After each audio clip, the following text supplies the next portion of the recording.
Hadrat Abdullah bin Mas'ud radhiyallahu anhu katanya, sesiapa yang berhasrat menemui dengan Allah Subhanahu wa taala pada hari esok, yakni hari akhirat, sebagai seorang Islam, maka hendaklah dia memelihara solat-solat fardu dengan mengerjakan solat di tempat azan dilaunkan, yakni di masjid.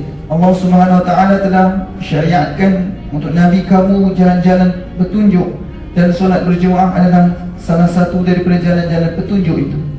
Jika kamu bersolat di rumah, kamu sebagaimana yang dilakukan oleh mereka yang meninggalkan solat berjemaah, maka sebenarnya kamu telah meninggalkan sunnah Nabi kamu.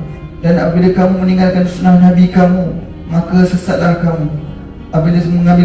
Apabila seorang itu mengambil wudhu dengan sempurna, kemudian pergi ke masjid, maka bagi setiap langkah yang dilangkahinya pasti akan dituliskan untuknya satu pahala, dan ditingkatkan satu darjat, dan dihapuskan satu dosa.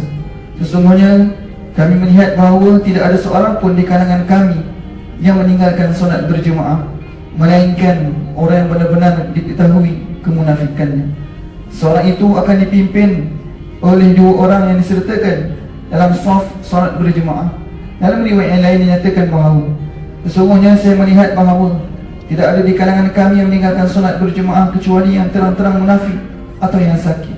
Yang sakit pun jika dapat dibantu oleh dua orang akan dibawa ke masjid sehingga kan dapat menyertai solat berjemaah. Dan katanya bahawasanya Rasulullah SAW mengajar kami jalan-jalan petunjuk, Sunanul Huda, dan antara jalan-jalan hidayah itu ialah mengerjakan solat berjemaah di masjid yang dilakukan azan. Hadis riwayat Imam Muslim, Abu Dawud, Nasa'i dan Ibnu Majah.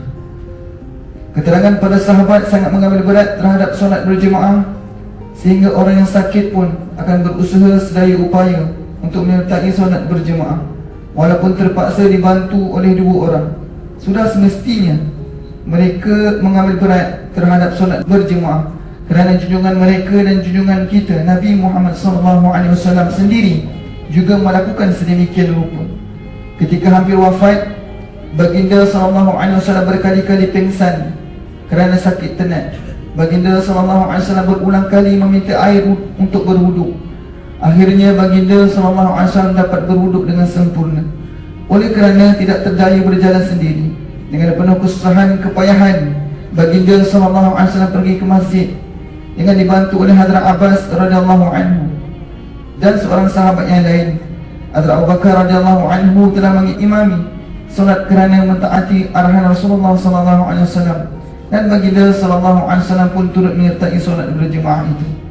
Hadrat Abu Darda radhiyallahu anhu berkata, aku mendengar Rasulullah SAW bersabda, beribadatlah kepada Allah seolah-olah dia berada di hadapan kamu dan kamu sedang melihatnya. Anggaplah diri kamu di kalangan mereka yang telah mati. Jangan sekali-kali kamu menganggap diri kamu di kalangan orang yang hidup, maka dengan itu kamu tidak akan bergembira atau bersedih kerana sesuatu sebab.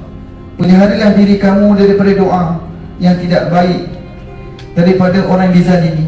Dan sesiapa antara kamu yang mampu menunaikan solat isyak dan subuh secara berjemaah, tunaikanlah walaupun kamu terpaksa merangkak untuk mengerjakan solat tersebut.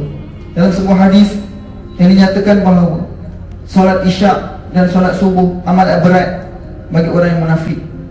Kalau mereka mengetahui betapa besarnya pahala berjemaah, sudah tentulah mereka akan ke masjid walaupun terpaksa merangkak.